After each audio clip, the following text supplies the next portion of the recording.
But of course, here we are relying on the internet, and things can always get a little haywire. So thank you in advance for your patience. This is part of the Boulder Psychological Services talk series. We do this for free in partnership with our sponsors, which include the Daily Camera, several schools and libraries, the Boulder Valley School District, Centennial Peaks, the Hope Coalition, and we're really happy to be supported by all of them and able to provide these kinds of sessions for you all. Today we're talking about building resilience in our kids. We've got a couple of expert panelists with us, Phillip Horner and Kimberly Bryan, and to give you a quick intro to them, Phillip is a licensed clinical social worker and certified group psychotherapist. This is really cool. He's the executive director of Whole Connections and has a small group practice focused on serving the Medicaid population and offering low-income therapy. He also runs groups focused on understanding patterns in our relationships and works with a variety of people individually, including those who have had abuse or neglect in their lives or are going through difficult transition periods. Kimberly is a relationship-focused family therapist and therapeutic consultant supporting families in Boulder County. She works with treatment providers and programs locally and around the country to assist with individualized treatment needs for adolescents, young adults, and their families. I'm going to be also involved in some of the presentation. My name is Dan Fox, and I just want to kind of kick off the topic with just a statement about how resilience really comes through practicing, and we have to practice that during actual challenging situations. So there's a certain way in which our predicament, being at home, being isolated, creates a kind of fertile opportunity to lean into this from a more systematic perspective and to create strategies for helping our kids to develop resilience, which seems crucial in general and especially now. So I just want to dig into the first question, which is, what is resilience and why is it so important to our kids' success? Kimberly, you want to kick us off? Sure. So what is resilience? If you look up the definition of resilience, it'll talk about the ability to bounce back, right? In fact, it's not even been used in terms of relationship or individual sense of self. It's been used more scientifically, that word, before it became more of a therapeutic personal conversation. But really it's about, can a substance come back to its original form after it's been broken down or disconnected from itself? And so, to apply it to us as human beings is, can we recover quickly from things that change us or challenge us or are difficult for us? And is it important for kids' success? It's important for all of us so much that we build in life skills to be able to tolerate challenge and be able to come back and be okay, learn from challenge, digest the experiences of challenge, so that we can keep growing. Yeah. Yeah, that's wonderfully said, Kimberly. I guess the only things I'll add, because you named almost everything, there's not much left, but I will say that I think that particularly with kids, they're going through so many different transitional moments in their lives. And I see this also with parents at the exact same time. So just to name, as many of you might be parents too, that we're going through transitional moments as our children are going through transitional moments. And in those, there's going to be a lot of what kind of look like, failures, although they don't have to be named as failures. They're just bumps and things we've gone through. And so in those moments, those are all chances for our children to work through that. So for kids to work through resiliency. And every time they are able to, it shows that resiliency. And so I think particularly in this topic, which I really appreciate bringing forth, is that this is a really normal process for kids, that they're going to constantly hit up against things, and how do we respond to it? And so I'm excited to be doing this today. Dan, can I just throw one thought about the Zoom, just so everybody knows? Yeah. I just, so if you see yourself getting muted, that is me, and I apologize. I'm just making sure that we have everyone muted at the moment. There's a chat box. You can chat to us. The only other thing I'll name is there is a top right corner. You can put it on speaker view or gallery view, whatever feels good. Otherwise, I think that's all we need to say about this for now. We're going to present on a few aspects of resilience, and then we're going to be doing more questions and being able to interact more with the group. So hang in there if you have some specifics that you want, or feel free to put it in the chat. The piece about resilience that I want to talk about right now is a kind of brain-based understanding of what resilience looks like in terms of the practice of it. So we can imagine many situations where we get distressed, or our kids get distressed, to a level where our nervous system is triggered disproportionately to what's going to actually be helpful to solve the problem. A lot of times, emotional or academic stresses create this nervous system distress that's a fight or flight reaction that is not actually helpful at all to resolve whatever it is that's the psychological challenge. It's a physical threat response to a psychological challenge. So one of the things that is incredibly important about resilience is that when we're looking at a situation where we feel like, maybe our kiddo's not so resilient here, or maybe we're not so resilient here, what we're trying to accomplish is an ability to take the same kind of stimulus, whether it's out in the world or in our head, and to have a relaxation response, to be able to be centered, calm, confident, and to experience that stimulus, those thoughts, and to kind of play with it.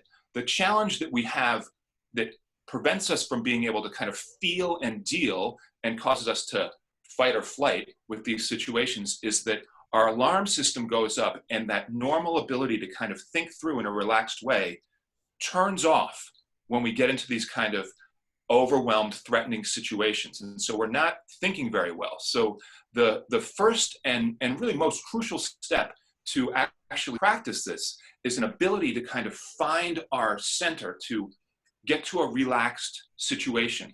And this doesn't have to have a immediacy to it. If our kids are stuck on something, sometimes it's completely fine to wait until later in the day, wait until they've had a good sleep and check in about it the next morning.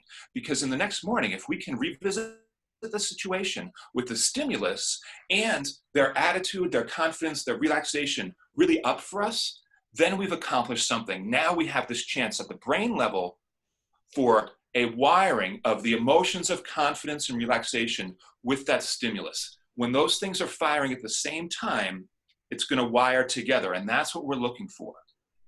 So I want to dig into a few aspects of resilience and how we can look to incorporate these with our kids in practical ways, especially now given the circumstances that we're in. The first one's feeling confident, capable, and ready to get things done. So this is about a lot of executive functioning things, goal setting, being organized, being self-disciplined, that kind of thing. Phillip, you want to kick us off? Sure. I'll jump right on in. Thank you. I was making sure this was my spot, so thanks. So I appreciate this one because the feeling confident and capable and trying to get things done is a really important thing that as children we're trying to gain some level of ability to do. And I don't know if many of you do have children. I'm guessing a lot of you are coming because of that. Or having kids, maybe you work with them in some fashion. But we all know how difficult this can be. And so having things such as, goal setting and being able to figure out how to be organized and self-disciplined and preparing to work is all really helpful to getting towards those steps with kids. And it can be also really difficult, as I think Dan named really well, that if we get overwhelmed, those can be really hard things to do.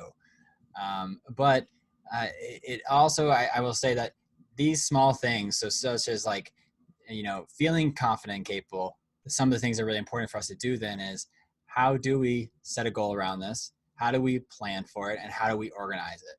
And that helps us kind of strategically wrap a mind around how we can take those steps. And as kids do, I think, have those accomplishments, they start to build some of that confidence in that aspect. I want to make sure I'm getting to that. Dan, do you feel like I got enough there? Or Kimberly, maybe back me up. Yeah, and I have stuff to add too, but Kimberly, why don't you go? Great. Yeah, I almost want to take it just a back step really quick because I feel like it's really important. And Dan, you started to address this, that any parenting conversation about helping our children manage anxiety and build resilience requires that we as parents have a sense of ourself and that we consider our own ability to attune and be present with our child's reality, right? It's next to impossible to guide a child to feel good about themselves and feel competent in their lives if they don't have adults in their lives that really know them authentically and can support them in managing through the things in life that they need to learn, right? So, kind of back to those practical nuts and bolts that you're talking about, Phillip, like, when we help our kids know that they have support when things are difficult so that they can learn to handle the emotions and the challenges that come up when I want to get my homework done, but,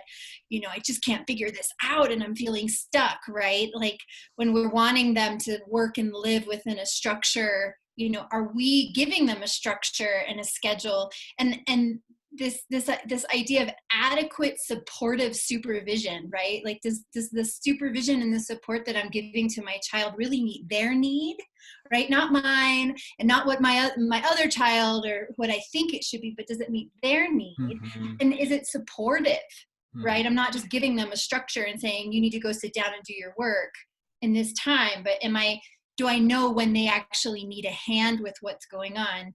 Because if kids feel supported, they're then going to build that confidence and that sense of capacity and being able to do things and find self-discipline. But we can't expect them to just have that, right? They really need to be connected to in an attuned way to learn those things about themselves. Yeah. Can I jump in, Dan, before I pass it back? I appreciate that, Kimberly, because I was thinking about the support piece, and that support looks different always for every kid, like you're saying. And sometimes that support doesn't mean being right there always every moment with the kid or child. It also might mean allowing them, actually taking a step back from the pressure that's on the kid and actually allowing them to come to you. This actually can reduce some of the anxiety that some of the kids are feeling and allow them to take those steps. I hear from parents a lot, my kid won't let me help them. I was like, there might be a chance here, actually, if we step back, they'll step forward towards us and actually get that support and get more confidence in that and be able to do some of that on their own. So, I'm going to come at it from the perspective of being in the trenches with 4 children, all of whom are school aged and all of whom I feel like we're sort of partially responsible now for kind of not exactly homeschooling, but it's really hands-on.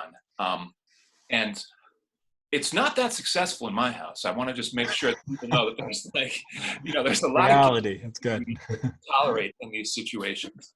But some of the key things for us have been to have some very sort of bare bones rules about screen time. When does it go on at the beginning of the day? When does it go off at the end of the day? We're trying not to have too many boundaries and rules because maintaining that is almost more chaotic than not. And giving some space for our kids actually seems pretty important. But it's hard to keep track of 4 kids' academic progress. So we're trying to be systematic with that in terms of which days of the week and when we're doing that so that it becomes a routine. Even though we're in transition, it feels like the sooner we can adapt to a new structure, the better. And it has to, serve us too, because we're also working from home now and need periods of time that are quiet and away from the kiddos. So it's presenting a whole lot of new challenges in the environment to be sure. I want to jump in and talk about, so I feel like a lot of those first ones are more about the academic challenges. And certainly if people are having questions or challenges with that at home, throw your questions out there in the chat and we will address them. The next one that I want to focus on though is social skills, social success, keeping friends, resolving conflict, working well in groups, and how challenging this is right now for our kids who are, if they're in middle school and high school, they're really in a kind of primacy of these social experiences. They're very significant in terms of their long-term understanding of themselves and groups, and it's certainly compromised in this virtual reality that they have to swim in. So what advice and strategies do y'all have for that? Kimberly, you want to start us off? Sure. I mean, I think that friendships and relationships for children and adolescents is like the most important thing to them most often, right? And if they have them or they don't have them, or they're well or they unwell in those relationships. And, you know, I'm seeing the gamut of kiddos who are really happy to be given permission to isolate, to the kids that are having a really hard time with the boundaries and really are struggling to maintain them and are pushing them pretty significantly right now. I think that as if in any time of reality that we might be raising our children, you know, our ability, I think you're going to hear from me again and again that I'm going to come back to the focus of attuning and knowing your child, like really having a relationship where it's not this, you know, I'm the parent, you're the kid, right? But how do I come to know my child as the unique human being that they are?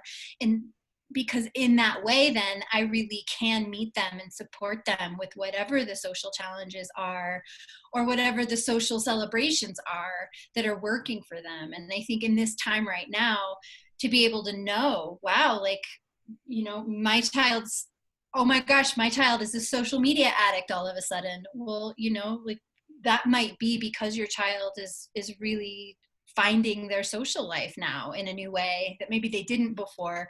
And being able to come into their world, they feel safe enough with us, hopefully, that we can come into their world and know what's happening so that we can support them, so that we can tell if things are going in the wrong direction. We can encourage and support when things are going in a really good direction for them. I do think it's important for us to be finding ways to encourage them to stay social right now.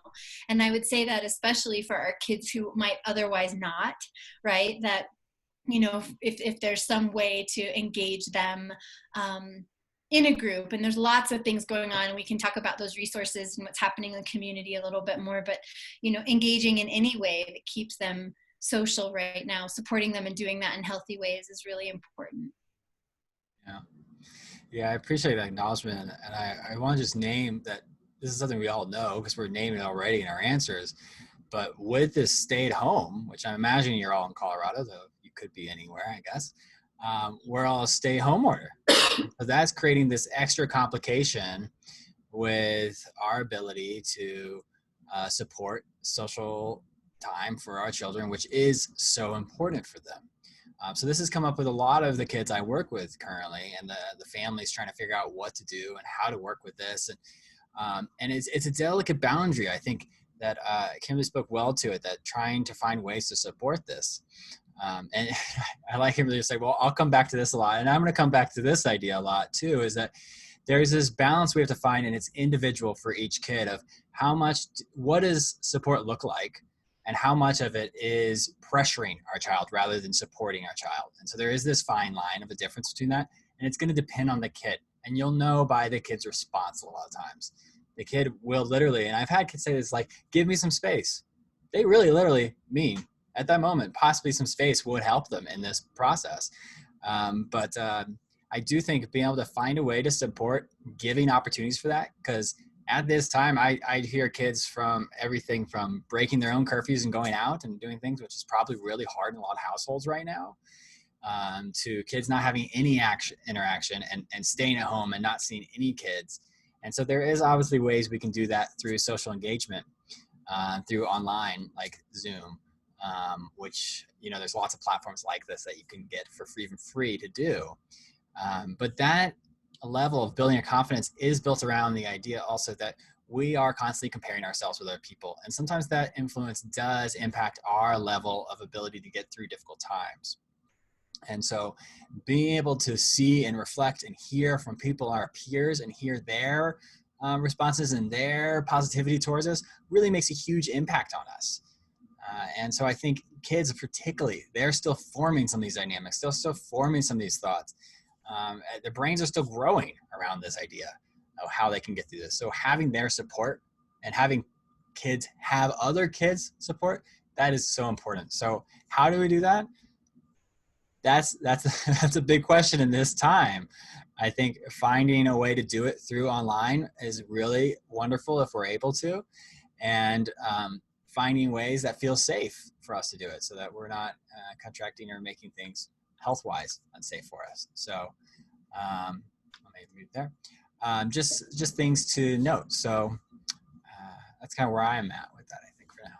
You know, one specific goal that I have with my kids, to tag onto that, is that I want them to get good and comfortable with these kinds of Zoom sessions, with being able to plug in and do this and relate. And so in addition to really being insistent that every time they're on their school's Zoom meetings for individual classes, and anytime grandma, grandpa, uncle, aunt are calling and they're sort of on a group chat with the family, each kiddo is going to get their turn to just say hello. And I'm going to do that in a flexible way. Sometimes I'll wander around to their rooms and let them all say hello, but I want them to engage in that practice. And even if it's uncomfortable, that's kind of the point right now, because we want them to get over that sort of whatever is socially challenging about getting outside of the nest that they create in their isolation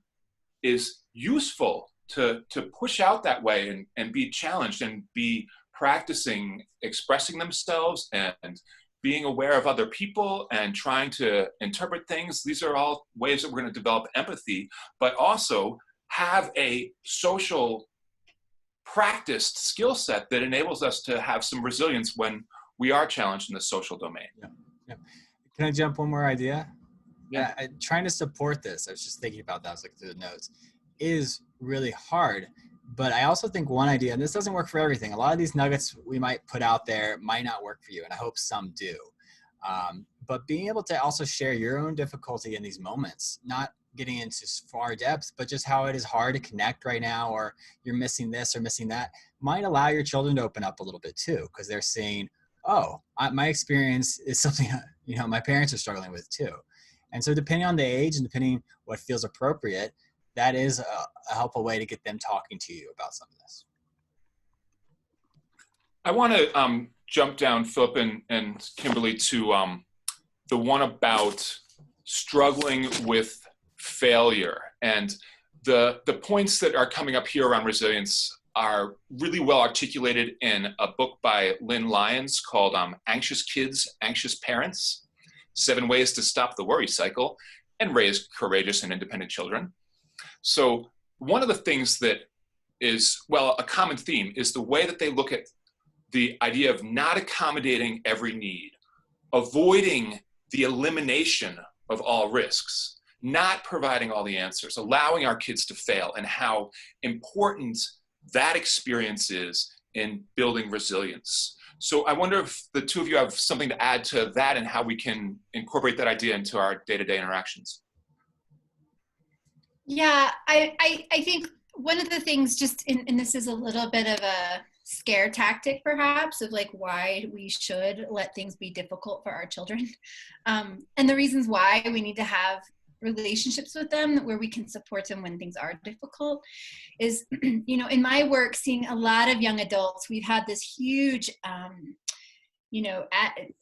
explosion of need for mental health services for young adults that are transitioning out of adolescence because, there's lots of reasons and causes, but I would say that one of the primary issues is that our adolescents are not learning how to tolerate distress. And so then when it's time to transition out to the world where they don't have us kind of corralling them and managing them anymore, we're finding that they really don't have the self-discipline and the internalized skills to feel successful out in the world. And so this piece too, are we willing to let our children be uncomfortable? Are we willing to set boundaries that sometimes they aren't going to like? Are we willing to not accommodate all of their needs and sometimes let them fall and make mistakes? And are we going to show up for them and support them so that they can learn from those experiences? I think it's such an important conversation. We could have it in many different venues and it would never quite be enough, I feel like. And it requires us, right? As parents, are we willing to be uncomfortable?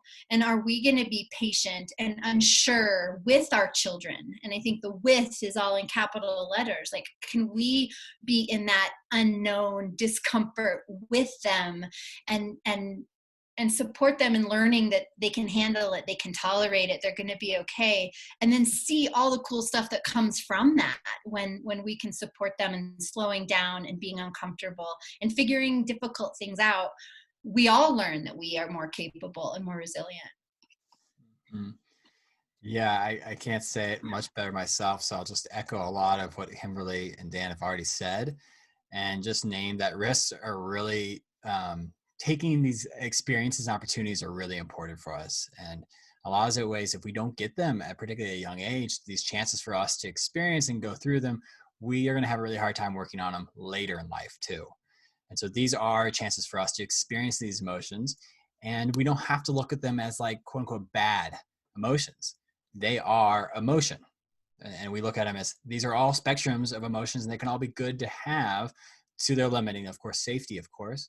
But and then they get a chance to explore and wonder them with you and get some scent with you. Or if they have their own therapist or someone else to talk to, great. So they can do that. But it is important, I think, to have some of those chances, to have some of those failures, to have some of those stumbles.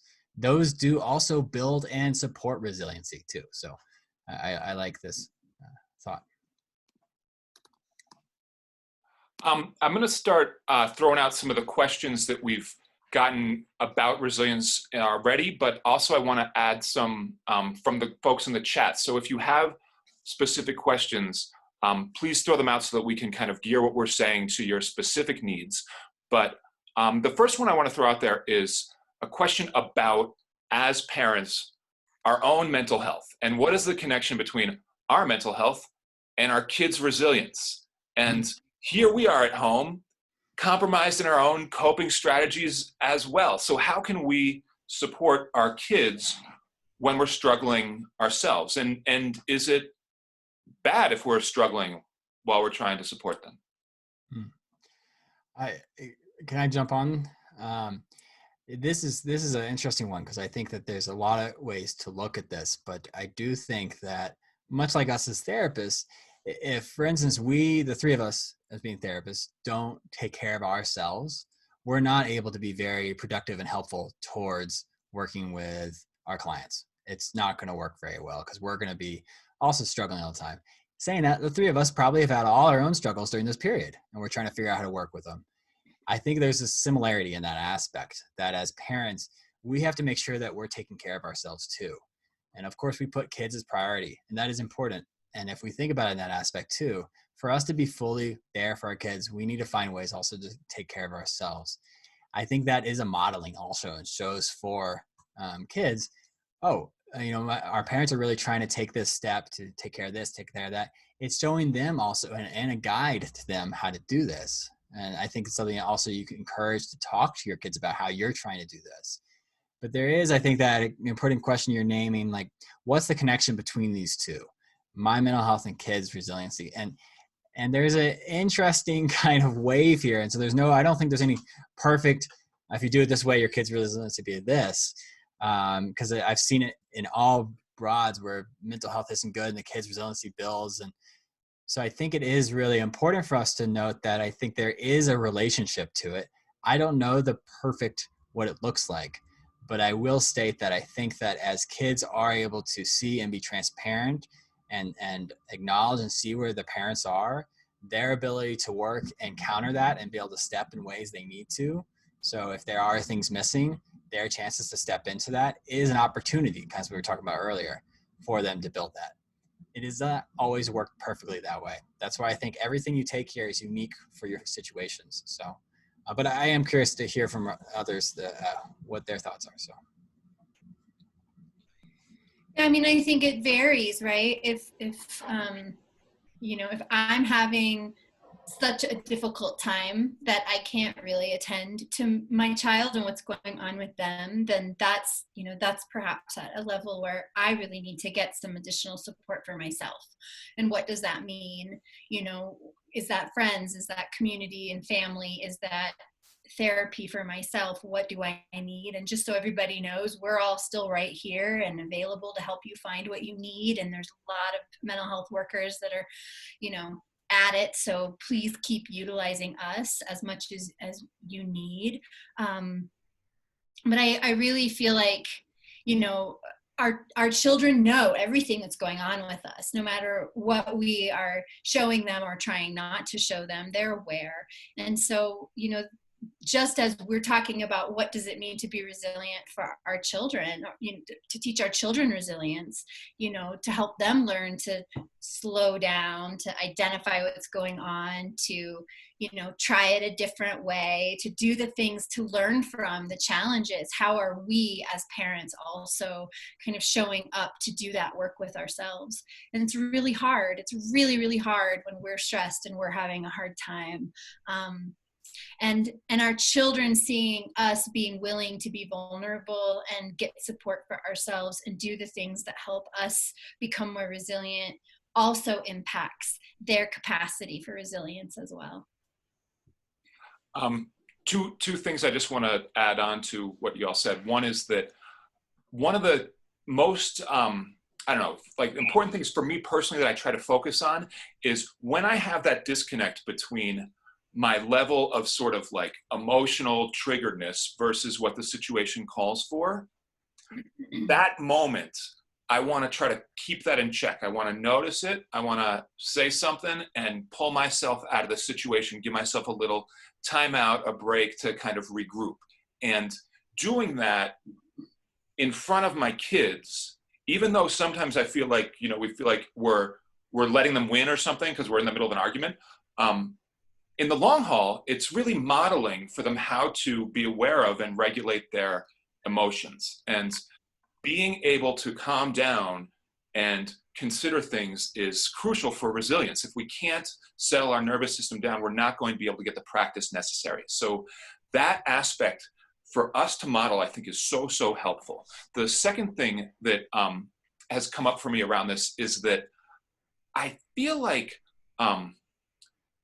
school presents such a huge challenge for kids, and it's a challenge for us now too, because we're in this environment where, you know, I think that, Linda, your question was great about how minimalistic it feels like some of the school stuff is, and certainly it's not their fault. They're dealing with an overwhelming situation too. We all are. But how do we sort of supplement that? Well, now I feel like there's more tasks. It's like, yeah, you got to be practicing resilience with your kids. You got to be like being the homeschool teacher. And when does it end? And the good news is that there is a concept that has been well worn over time called the good enough parent. And the idea of the good enough parent is that our kids are actually better prepared for the bumps and obstacles of life when we're like about 80% of the time on our game. And that other 20% of the time, if we're not on our game, that's actually okay, because that sort of prepares them that sometimes life just doesn't sort of work out the way you want to, and you've got to figure out how to deal. So the idea behind this is that when we're not on our game, we're actually giving them some positive learning experiences too. And I kind of like remembering that when I'm not on my game, because I feel like, well, if I'm only supposed to be on it 80% of the time, then I can really take care of myself in that other 20%. I can use that time pretty well. Yeah, I'm so appreciative you said that, Dan. I like your wording way better than what I was going to say. But the good enough parent, I like that, because I tell families all the time that being a parent is an impossible thing, and that at some point in it, we're never going to always meet expectations. So they'll feel like we're always going to fail at something. And so I like your wording a little better than my failure, as that might seem like a harsh word. But I do put that out there as we're learning all these things, trying to do all this stuff. We're going to make some mistakes. And I think that in in this kind of case, if you're thinking it that way, it allows us to have a little freedom and not shame or feel guilty, so that we can keep making those steps forward, because that shame and guilt can't stop us from doing those next steps we need to. And if I, as a parent, am able to come back, oh my gosh, buddy, you know what? I'm so sorry that I yelled at you this morning. Wow, you saw me get really upset with your dad earlier, and I'm really bummed that, I didn't handle that better. All of those moments where we're human, right? And we want our children to understand that they get to be human too, and it's okay when we make mistakes, and we get to learn from them, and we get to grow from them, and that that really is the definition of resilience. I'm wondering if we can do the experiment of unmuting and allowing people to turn on their and to. Well, Dan, one thing they could do, they can also raise their hands and we can unmute them. That way, not everybody's jumping in. I can call on them. Would that help? Let's give that a shot. Do you put them on video and then they raise their virtual hand with that, like? I'm not seeing it on here. So they can unmute themselves. So as they feel ready, come on in and we'll do our best. I feel like you can click on reactions and do stuff like this, but that's not raising your hand. You mean truly raising your hand? Well, there used to be a raised hand, but without taking too much more time, why don't we allow them, as they have questions, just to unmute themselves, to turn their video on if they like, and go ahead. Cool. I have one question that I have for the two of you to get out of the gate, which is, how do I turn doing dishes and cleaning up after yourself and cleaning your room into a resilience practice for my children? Wow. Because right now it's like a quarter. Okay. Yeah, do it with them.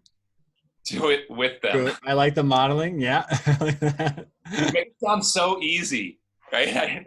I like the idea of doing it with them. That actually does work better. If I try to have it be like all four of them at the same time start doing chores, and then I'm like the master running around trying to like get them to conform, that doesn't work nearly as well as if I just sort of pick each one off for a little bit of time. But then I'm doing like 4 times the chores. Yep. Okay, I see this predicament. And I appreciate the problem. It's almost as if we're given suddenly a math problem we have to figure out really quickly. And this is an interesting one. How do we turn doing the dishes into resiliency? So if we look at this also, we expect there to be not to be finished, that there'll be times that this doesn't work out well. And so I look at it as if, let's say, maybe it's just the idea that everyone cleans their own dishes. Or if someone's assigned to do dishes that night, whatever your ruling at your house is, and it doesn't get completed. I would look at this as an opportunity to actually help the person's confidence and acknowledge the pieces they were able to do and how well those pieces went, and how can we support to get the rest done. But acknowledging the piece that did get accomplished, I think, is really important there, because it probably did take a lot of effort if they had a lot of things they want to get back to even get that little bit done. So there's my jab at it so far. I think also like bringing in playfulness is always going to help out. Yeah. And Dan, I imagine, just knowing you, that that's not too hard for you, maybe in some moments, but like goofy music and playfulness and in a way to rally around chores that makes them not feel like, oh gosh, gotta do a thing, right? But all right, so am I allowed, since I've done this at this point, so better to ask for forgiveness than permission, but am I allowed to occasionally just be like, hey, tough noogies, you got to do your part. This is the deal. Twice a day for about 15 minutes, I'm going to just make everybody get stuff done. You got to hop up and deal. And that's how this is going to work. And if you're not dealing, then we're going to end up with those stupid consequences where, I'm like arbitrarily coming up with something that'll sting just to try to make you do it. So let's get going. yeah, I don't love it. I mean, you can try it. I don't know how effective it's going to be. I think it might, your resilience is likely to get challenged for sure. But, sometimes we kind of have to do that too, right? It's like, in some days it works, right? And some days it's everyone's having a meltdown because dad's being mean, right? So it's hard to know. I don't know that there's a right answer. Yeah. Yeah, I'd say, of course, you're allowed to, Dan. And I think any parent is allowed to. And I wouldn't say it's a failure if you did that. I would say it's just, you're probably going to get more resistance from that possibility. And the difficulty, and I'll name this with parenting too, is a lot of times it comes with us having to explain or help people understand, because that's what we're trying to probably raise our children to understand things in the world so they can have their own conceptualization and making of things. So that is extra work. And I think that in a case, let's say, like Kimberly was saying, like sometimes you just got to get things. You maybe in those times you can even know, like today, mom, dad, parent, whoever, I can't really get into this, but I really need your help to get this done today. Like I'm stressed out, I'm overwhelmed, and you doing this is going to help. And I really could use that. And then I can come help you. And I've actually seen that work really well in those moments. I wouldn't overuse it, but I do think if you're in a case like that where you just have to say it, that might be one way of saying it. All right, I am completely happy, y'all, to just ask a ton of questions and use Kimberly and Phillip as a resource for my own personal needs. I will do that. But if you want to jump in and put your video on and say hello or put a question in the chat, we will definitely address that too. But just to go a little farther on this particular issue, I feel like 3 out of my 4 children will respond well to the sort of like warm, fuzzy encouragement, let's do this together. Mm-hmm. And the 4th child, for his entire 13 years, will not respond well to that. And it somehow seems like I almost have to like help him to like get to a little blowout and recover before he gets functional. And it's almost faster to just sort of anticipate that and get through it as quick as we can than to try to be like, hey, buddy, let's do this. Because that just seems to be like hitting a brick wall. So Dan, is it more like you just kind of have to be like, all right, here's the deal. We've got something to do. It's going to really blow for you. You're going to be really bummed about it. Let's talk about it. You ready? You want the good news or the bad news first? I mean, is that right. Style work with him? Can we role play this? I'll be him for a second. Sure. Because if you say that, I'm like, no, I'm busy. We can't talk about it. Oh. I'm playing Minecraft. Right. And then you probably pretty quickly go to, I'm going to pull the plug on Minecraft. Right. That's like, that ends up being sort of the knee-jerk reaction is right. That right. If he's non-compliant, we go to the like, pull the Minecraft thing. So what does work for him? Pulling the Minecraft thing, but he has to throw a 15-minute temper tantrum first, then get functional, then kind of come into the situation. And so we try to just reduce the duration of the temper tantrum. Mm-hmm.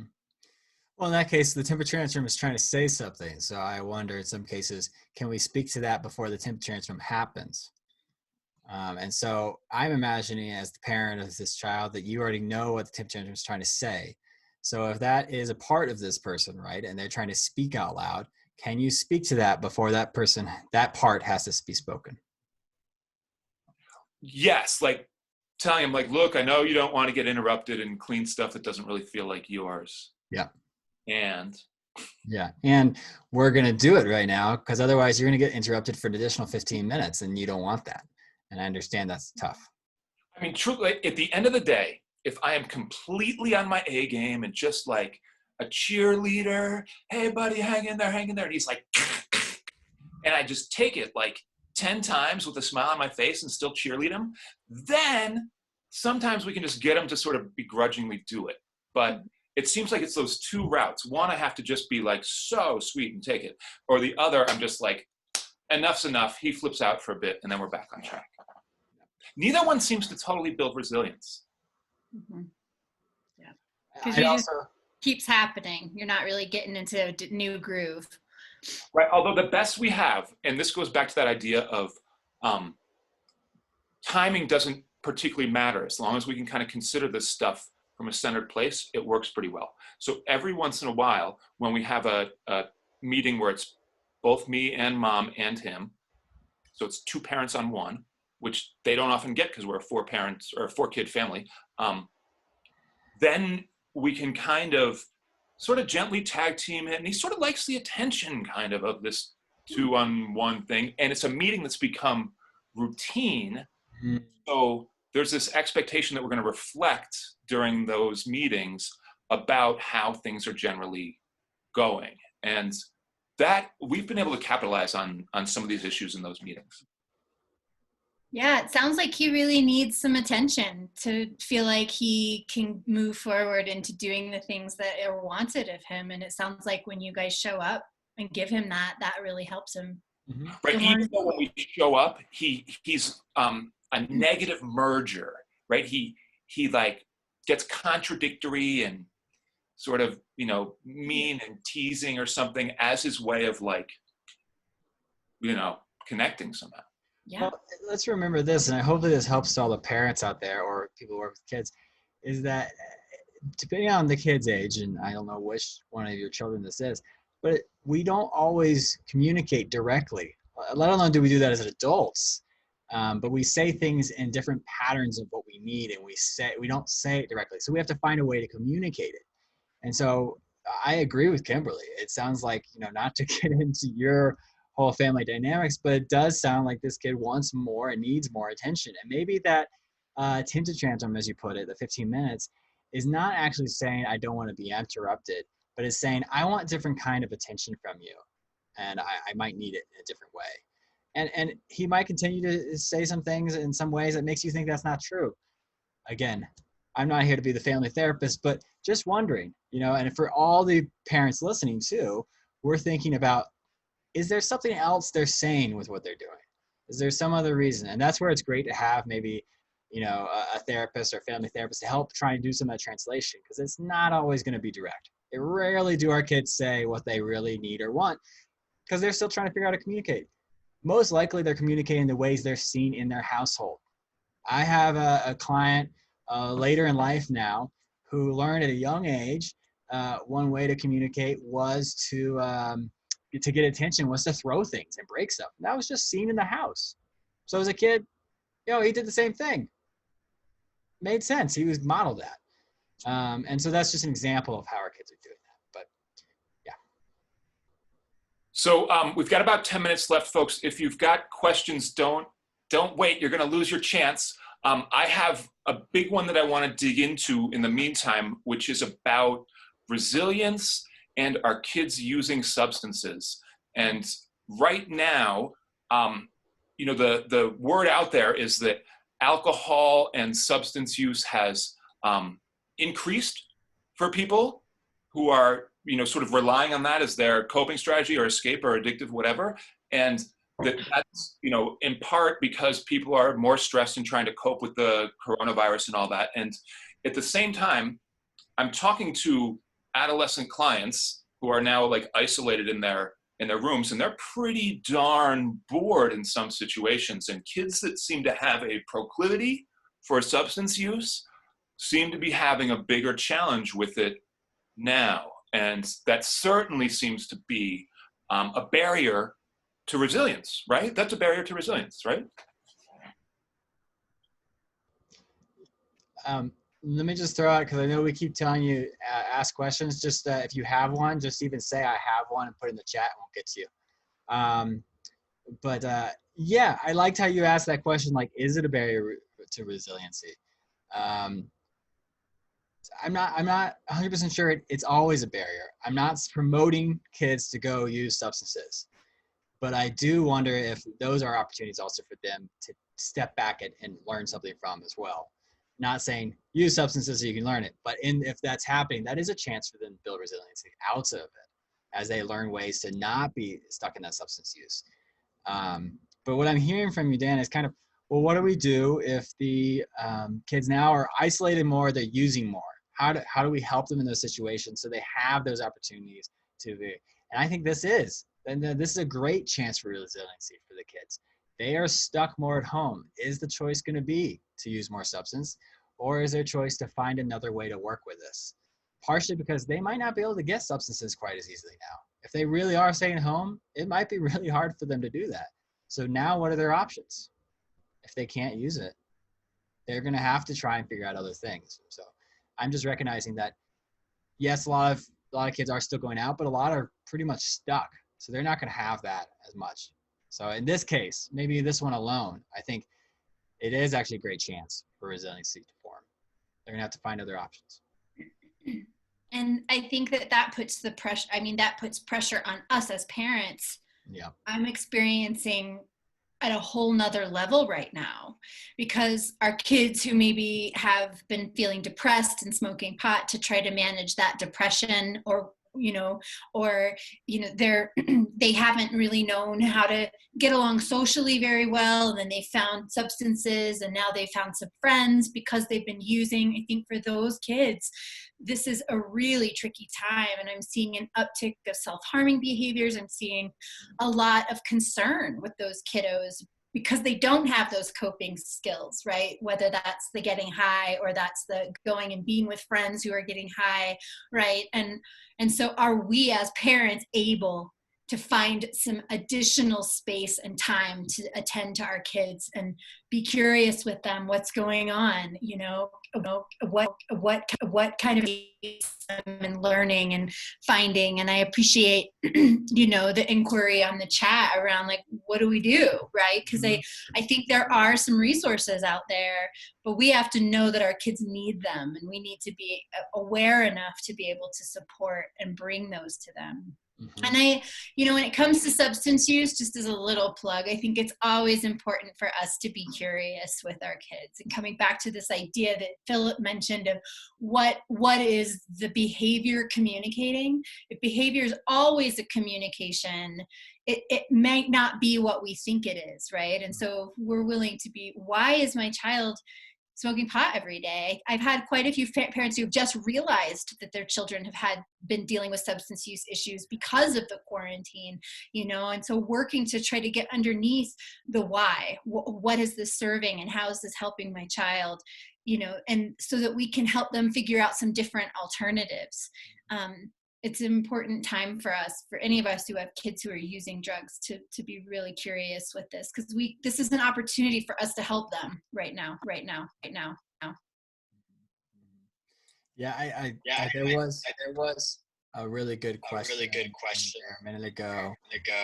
And I think it was from I was in a chat, but the question was basically about, what do we do? Our kid has only an hour and a half of work. There's not much else to do. And I think a few of us answered it. But I mentioned an idea that kind of goes along with this too, of how to engage the kids in other things. And there might be a chance a lot of you also are greatly impacted by this right now. Maybe you've been furloughed or cut back your hours, or maybe you don't have a job right now, and that's causing your own stress at this moment. And this could be helpful for you too.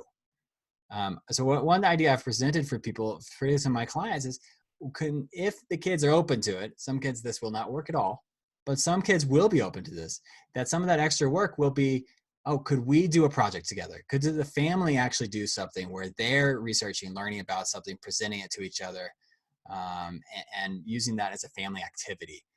And it can help with the family and a lot of dynamic issues too. So it's not as much as going to the substance piece that we're talking about, but just something that the family can be doing.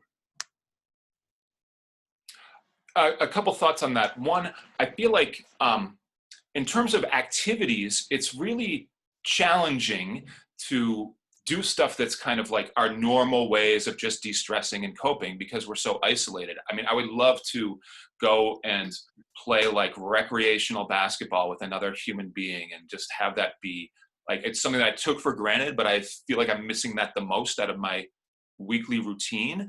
And I think being able to help kids understand the sort of inner operating system, like what is going on at the brain level, where we are creating this anxiety and we don't have our normal ways of coping. So some kind of escape, whether it's vaping or drinking or hyper gaming or whatever it is our brain's like effort to try to deal with that loss. And it will deal with it in ways that are either healthy or unhealthy, but it's going to try to get some kind of dopamine and serotonin kicks. So if we can help our kids to find ways to do that are actually healthy for the being and not just creating a neurological kick like a substance does, this is a really great opportunity, like you said, Phillip, to dig into that. The last point I wanted to make was that there was research out, and this was about 10 years ago, that said that the average teenager gets less than 5 minutes a day of one-on-one contact with an adult. And I've really made a point for myself of trying to at least go into my kids' space, wherever they are, at some point, usually in the afternoon or evening, and just plop myself down. And sometimes I'm just doing whatever I've been doing on my phone while they're doing whatever they're doing. But I want to be able to be in their space and not have their nervous system get sort of like triggered, or not have me feel like I need an agenda of stuff that I got to make sure they're doing. I want to just be able to kind of hang out and have it be kind of chill and not have either person get guarded. And that becomes especially important as they get into middle school and high school. It's easy to do it with my elementary school kids. Mm-hmm. Yeah, I'm so glad you said that, because it actually brings up some clients I've worked with that they want more attention from their parents, but don't know how to ask for it, and do it in ways that probably the parents don't think is asking for attention.